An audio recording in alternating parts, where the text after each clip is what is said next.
headquarters of common sense. Talk Radio. Well, I don't want to get drawn into what other colleagues are saying about each other. I don't think it's very helpful. I want to concentrate on the things that matter to the public. I want further changes of policy. I think it's quite wrong to hit people and companies with a national insurance tax hike in April at exactly the point where these other bills are going up so much. And so I'm still urging the Chancellor and Prime Minister to think again. They actually have the money. They've collected a lot more tax this year than they forecast they were going to in the March budget in 2021. So I say spend a bit of that on not having the national insurance rise, but still put the extra money into the health service. When men and women waking up this morning, driving to work, doing whatever on the school run, when they hear £693 and we remove ourselves from this media bubble in London, Sir John, this is a massive squeeze on the top of inflation, as you quite rightly say, this national insurance hike. It's almost like it's all come at once. And moving away from the Prime Minister's problems for a second, why has this been allowed to get to this point, do you think? Well, good question. Part of the reason that the big hike in electricity and gas comes through in April is, of course, that Parliament backed price controls, which could only delay but couldn't prevent. And so it's built up. It's like water behind a dam which suddenly bursts. And so there's a one-off very large increase. They're now trying to spread that by deferring some of the pain to later years. Again, it doesn't really help very much because you end up having to pay it, and it affects the way you can spend on other things, knowing that bill is still coming down the line at you. So you've got to tackle the underlying problem. And I think it goes back to the failure of Labour coalition and Conservative governments over the last 20 years to put enough energy capacity in. I've been going on about this for quite a long time. They are now listening. We have plenty of oil and gas out in the North Sea that we're not actually producing. Why don't we put some more of our own oil and gas into circulation to start to solve the supply problems? Why don't we put in more electricity capacity of a kind that's reliable when the wind doesn't blow?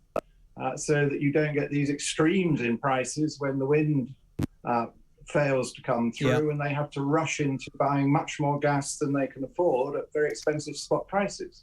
So it's about energy supply, and you've got to start solving it now. And that is my message to the government. They now say they understand this and they want to get hold of a bit more British gas. Well, please get on with it. The only solution to high prices in this situation is to find some more of the material you want. And treat me as a layman, because I am and you're the expert. This is the bit I don't understand. In the midst of all of this yesterday, and we go back to the average man and woman waking up and listening to this radio station, £693. The government roll out Rishi Sunak, 350 of which 200 is repayable. And the very same evening, Sir John, they hear that Shell, and I give you this, I think it's 14 trillion zillion.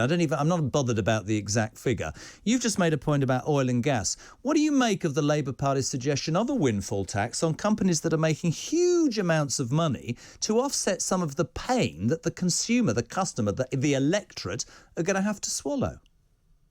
Well, it won't work. It will make the problem worse, because what we need to do is to get more oil and gas out, not less. And if you take some of the money away from the companies that produce it, they either won't produce it here or they won't have the money to make the very expensive investments in future production.